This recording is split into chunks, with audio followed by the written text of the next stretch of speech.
Warren Buffett believes that there is one thing that all individuals share, and that is confidence in their own abilities. Once they saw potential in themselves, then they will work hard to develop that potential. It's incredible what you'd be capable of if you were better equipped. And so, this is The Financial Bridge. And for today's video, we will share a few short stories that Warren Buffett shared in one of his recent events. And hopefully, we can learn something from them. But before we continue, please make sure to give this video a like and subscribe as well while you're at it. Make sure to click that bell button as well to stay updated with our recent uploads. Now, let's begin. Starting off, two ladies have sold their companies to Berkshire Hathaway for many millions of dollars, and here are their stories. They both started with $25,000, which was all they had at that time. One of them was a woman who arrived in Seattle in 1917 without knowing a word of English and wearing a tag that read, Fort Dodge, Iowa. Because of the Red Cross, she was able to reach Fort Dodge, where she spent the next 2 years living with her husband who had arrived in nation a few years previously. Furthermore, she felt like a dummy, as she put it. She tried to learn the language, but she just couldn't get it, so she and her husband eventually relocated to Omaha. After relocating to Omaha in 1919 with her family, she felt more at ease after discovering a small colony of Russian Jews in the area. This allowed her to stay at home with her younger children, while her eldest daughter attended school. Frances, the daughter, planned to show her mom the new vocabulary phrases she had learned that day. And this woman, Rose Bumpkin, saved for 20 years to bring over her family $50 at a time, beginning with her siblings and ending with her parents. To raise the funds, she resold previously loved garments. In over 20 years, she managed to accumulate $2,500 while raising 4 children. This was in 1937. She visited Chicago and spent what little money she had on furniture. She had always wanted to open a furniture store, and in 1983, she sold it to Warren Buffett for roughly $60 million. This was accomplished by a woman who had never attended school a day in her life, but who had the same drive and determination as the successful people in the world to pursue their dreams and make them a reality. Now this is where $1.5 billion worth of business came from last year. Now, a member of fourth generation is currently employed here. Rose Blumkin, who is now 103 years old, was one of Warren Buffett's employees for many years. The next year after she retired, Mrs. B passed away, teaching all the Berkshire's managers a valuable lesson about the dangers of taking an early retirement without enough preparation. She too went into the furniture industry without being able to read or write, and she sold the same things everyone else sold. However, she did have a strong will to win. She had confidence in her abilities and her dedication to the satisfaction of her clients. It's remarkable that she was able to build her company despite operating at a loss. Later on, Warren Buffett also witnessed another woman doing the same thing with $25,000. He gave her a huge sum of money for her company. That's why he tracked down the original source and recruited them. He has been following this group for a while, and this is another story that we'd like to share about another small company owner he met along the way, who is the reason he doesn't want people coming around asking him hundreds of billions of dollars. Furthermore now, this gentleman was born in 1922, making him 8 years older than Warren Buffett. He approached him about purchasing his firm, but he wisely declined. Jack, to call him simply, was a Midwesterner. If we tell you one thing about him upfront, perhaps you'll be able to figure out who he was. He was an average athlete who didn't care much about education. Jack attended college for a year before dropping out, but he was meant for greatness all along. The company he founded today employs more recent college graduates than any other in the United States. Since he wasn't learning anything new, he quit in 1914. He went to the local Army Air Force Recruitment Center and volunteered his services when the United States came under attack, but he was refused on the grounds that he suffered from hay fever. So he went to the Navy and volunteered once more, and this time he was accepted. They put him on an aircraft carrier. During World War II, he piloted a variety of aircraft before returning to the Midwest after being awarded 2 meritorious flying crosses by the Navy. So here we have a young man who at this point would be around 23 or 24 years old, and he returned to the Midwest and, interestingly enough, kinda went from one job to another for a short period of time or not so short a length of time. As a result, he settled into a career selling pre-owned Cadillacs in St. Louis. Now 35 years old, he had risen through the ranks of the company's sales department and asked his superior if he could go in the car leasing business with the boss, in which he replied that if allowed for his salary to be cut in half and have him come with $25,000. And together, they started an automobile leasing business. At the age of 35, Warren Buffett's friend Jack launched a car leasing business with a portfolio of 7 vehicles. It was really slow. In fact, he deliberately let the phone ring 3 or 4 times before picking it up, giving the impression that he was swamped with calls. As expected, it was the only call he received all day. We may all learn something from the fact that his first attempt was successful but ultimately fruitless. When he turned 40, he made the choice to purchase 17 cars. To compete in the rental automobile industry, he decided to start his own company. Hertz, Avis, National, and the like have hundreds of thousands of vehicles, but he only has 17. Yet his fleet is otherwise identical to theirs. He is buying them from GM and FCA in Florida, but he still can't obtain access to the airport lots. He knew those businesses had already sold out, but he was determined to give the consumer what he wanted: a new vehicle and better service than they'd ever had from a car dealership.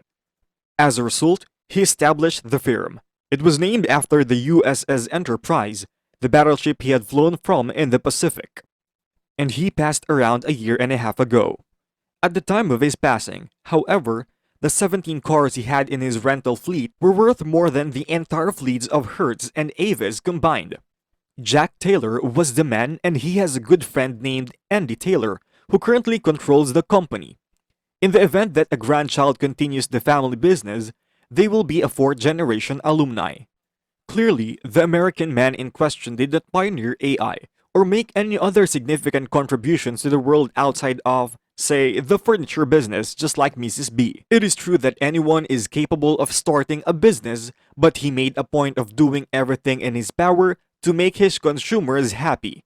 Just like the consumers, he wasn't able to handle every rental vehicle scenario on his own, but he did learn how to project his positive mood and eagerness to become friends with each and every one of his clients. From almost nothing, he built a remarkable enterprise around an ordinary automobile. This serves as quite an example of several things. An issue Warren Buffett found is that people probably won't succeed the first time around. It is tough to wow a consumer when all you do is hand them a car and tell them to send you a check every month for the next 5 years, at which point you'll get your money back in the car leasing business. Accordingly, he was squandering his abilities in that field. Yet, at the age of 40, with a lifetime of knowledge behind him, he unlocked the door to success. Like Mrs. B, Rose Bumpkin did with the furniture, Jack took an ordinary business and made it into an outstanding operation.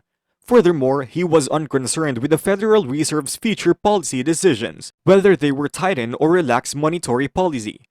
He didn't give a lot yesterday whether the stock market went up or down. He focused his attention and energy on the one aspect of the situation over which he had no control: the customer's experience. And Warren Buffett has witnessed the elusive business success story.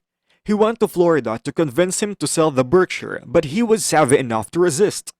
Since his initial visit, he's sure the company's worth has increased, but he had the foresight to know where to look.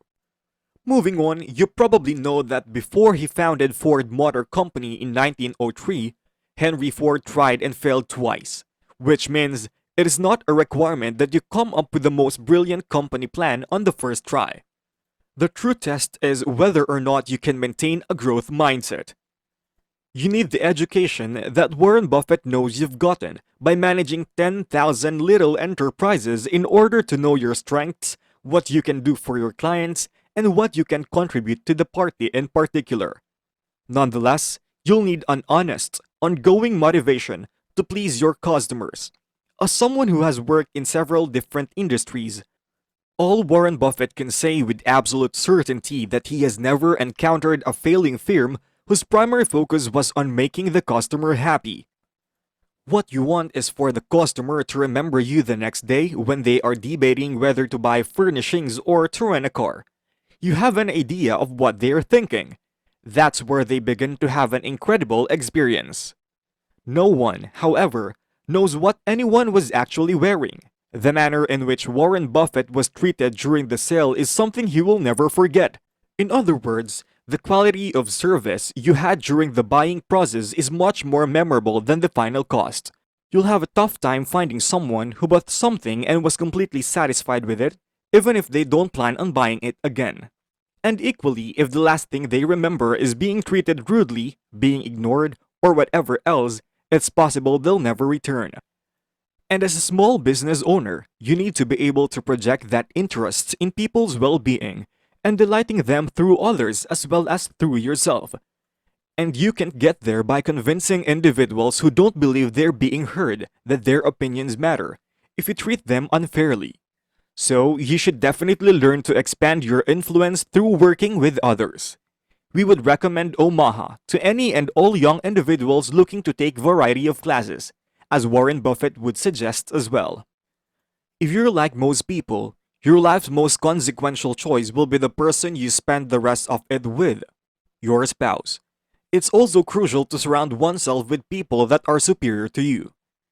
Inevitably, you'll head in the same path as your closest friends.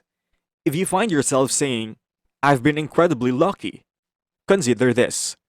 Warren Buffett had teachers, friends, and a husband who were all superior individuals to myself. And he was smart enough to realize from them that you can get much further in life if you simply improve your own conduct. It was difficult, but we hope you find whoever it is you're looking for to be your life or business partner. Find role models rather than people you need. You believe that you need to straighten yourself out, and that following same basic rules, such as pleasing customers, working through other people, and associating with people, will lead you to make better decisions. Your success in life will be astronomical, thanks to them. They basically took Rose Bumpkin, who didn't know how to read or write and couldn't even speak English, and turned her into the face of a company that is now worth over $1.5 billion. And incidentally, no new capital has been invested in the Nebraska furniture market since 1995, when $2,500 was first deposited. In addition, we don't have access to Enterprise's financial records, but we would wager that the company has received negligible new equity funding since its inception. The company expanded by leaps and bounds as time went on.